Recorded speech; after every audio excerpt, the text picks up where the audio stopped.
حبايب قلبي، جيت لكم النهاردة في فيديو جديد. فيديو كله كده حماس.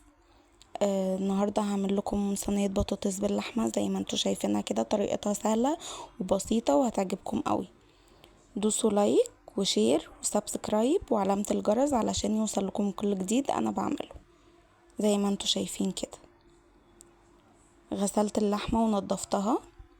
انا يا بنات بغسلها بشوية خل ومية، مش اكتر من كده. جبت حلة عندي، هبتدي ان انا اشطفها وبعد كده املاها مية.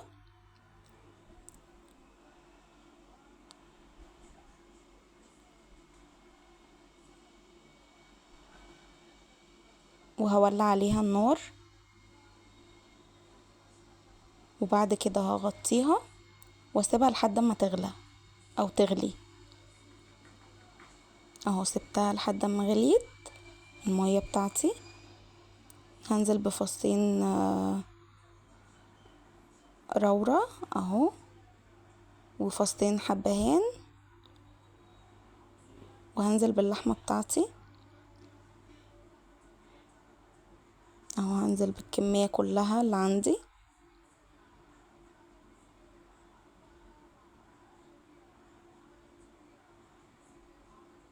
بديها تقليبة بس، وبعد كده بغطيها واسيبها تستوي براحتها. اهو جيت بعد ما هي استوت اشوفها، ما تسووهاش يعني للاخر يا بنات علشان خاطر لسه هتتحط في صينيه مع البطاطس وكده، فبتاخد قبل ما بتستوي بحبه بسيطه برش عليها شويه ملح وشويه فلفل اسود زي ما انتوا شايفين، وبغطيها تاني. اديها هي كده استوت. معايا بصلتين وسط، او واحده كبيره وواحده وسط، بضربهم في الكبه. ضربتهم في الكبه وحطيتهم في صينيه. عندي فلفل كام كده، قرن فلفل باردين عادي رومي يا بنات، اللي حابب طبعا فلفل حراق يزود عادي. ضربتهم في الكبة وحطيتهم برضو في الصينية. عندي البطاطس بقطعها زي ما انتوا شايفين كده، بوريكم التقطيع اللي انا بقطعها اهي. ما تبقاش كبيرة قوي يا بنات عشان لسه هتستوي، ما تهريش منكم. قطعت طبعا الكمية كلها وحطيتها في الصينية. كان عندي هنا صلصة انا مصلصوها، يعني بضرب صلصة وبحطها تتسبك.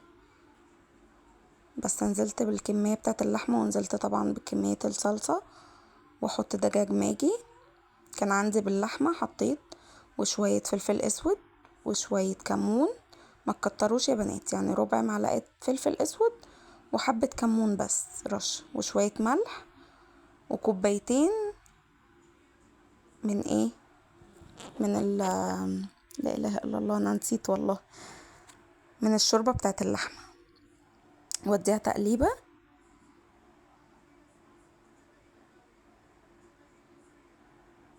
اهو، بقلبها كلها فوق وتحت، وبرفعها تاني على العين، على عين البوتاجاز، وبغطيها علشان تستوي البطاطس بتاعتي وتسوي برضو اللحمة. يعني عندي كده استوت. بختبرها طبعا بالمعلقة بالشوكة،